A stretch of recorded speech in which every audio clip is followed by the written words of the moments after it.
abominations dans l'univers de Warium sont les plus funestes créations issues de l'union impie entre les démons de Baal et les morts vivants d'Argon. Leur apparition marque un tournant décisif dans le cycle des Legacy, en particulier lors du tome 5, l'ère des abominations, la troisième apocalypse frappant l'archipel.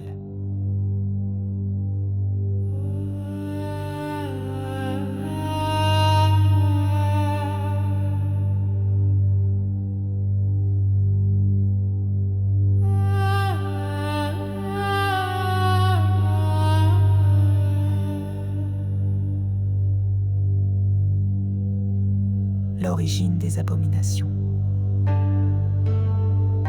Lorsque Baal et Argon comprennent que leurs forces respectives, bien que redoutables, peinent à briser l'élan des civilisations humaines, ils scellent une alliance impie.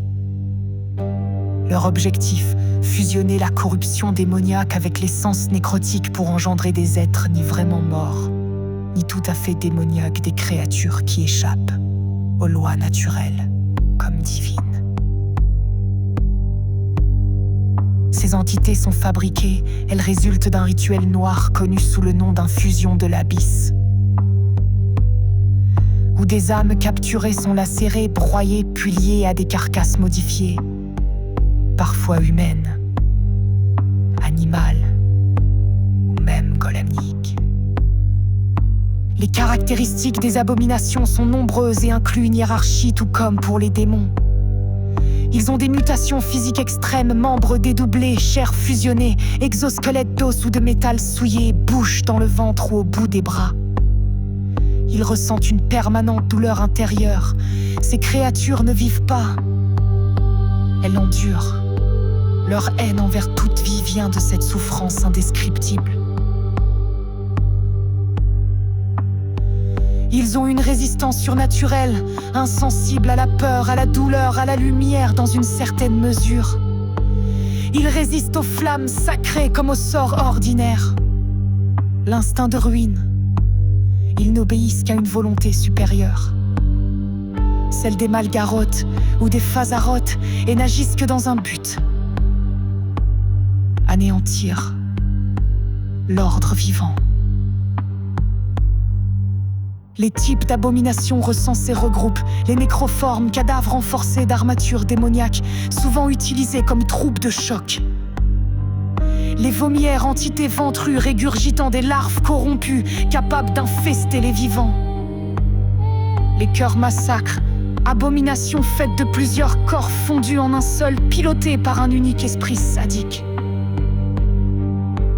Les hurleurs d'Argon fusionnent entre femmes mortes en couches et chauves-souris appelées les dévoreurs, diffusant la folie par leurs cris.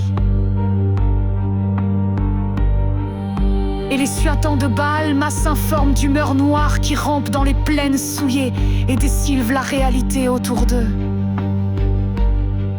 Leur impact sur les royaumes lors de leur irruption, les abominations anéantissent ce qui restait de Lunaria, forçant son peuple à fuir vers les terres nordiques ou à s'exiler vers les îles n'étant pas sous le joug des dieux des ténèbres. Elles contaminent les terres, rendant l'agriculture impossible et rompent les flux telluriques, empêchant les invocateurs et mages de canaliser la magie. Elles représentent la forme ultime de la profanation, contre laquelle ni prière, ni épée, ni pacte ne semblent suffire. Sauf pour ceux qui ont été bénis directement par Irkei. Depuis la Legacy 100, Argon, jaloux de ses frères et sœurs comme Shibaya, Karun et Irkei, n'a de cesse de vouloir de corrompre Warium en asservissant et détruisant ses peuples, afin de s'approprier le monde de son père. Aeon Kairos.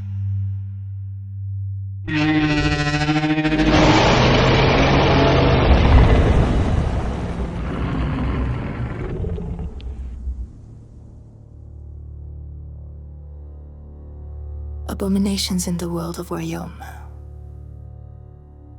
Abominations in the universe of Warium are the most woeful creations born of the unholy union.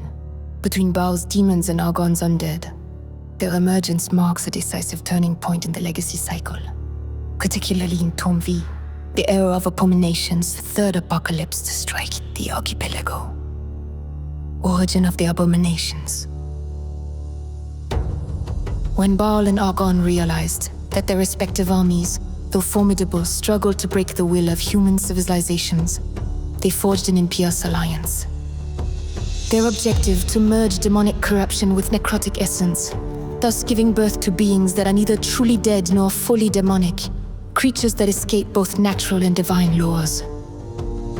These entities are not born, but manufactured, the result of a blasphemous rite known as the infusion of the abyss, where captured souls are flayed, crushed, and then bound to altered husks, sometimes human, animal, or even golemic in nature, traits of the Abominations.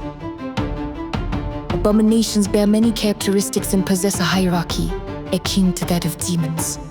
Extreme physical mutations, split limbs, fused flesh, exoskeletons made of bone or tainted metal, mouths on their bellies or at the tips of their arms. Ceaseless inner agony.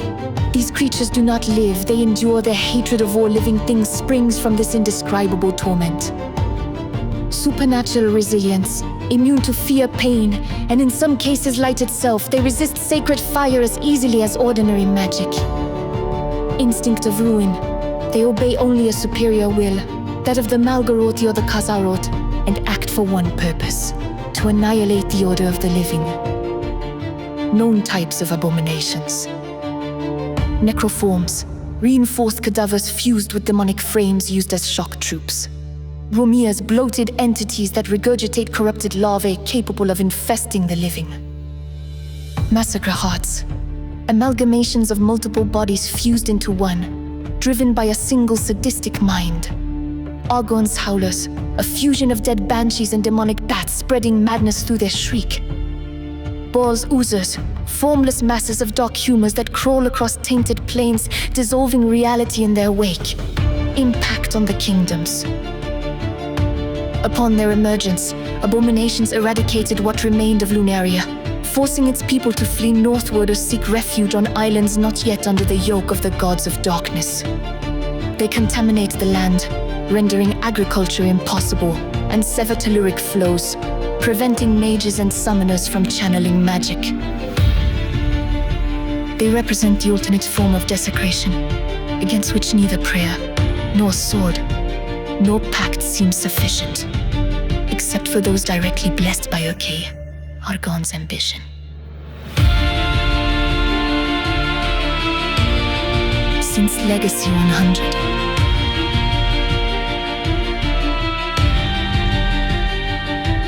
Since Legacy 100, Argon, jealous of his siblings Shabaya, Charon, and Urkay, has never ceased in his efforts to corrupt Waryom, enslaving and destroying its pupils, in order to claim for himself the world of his father.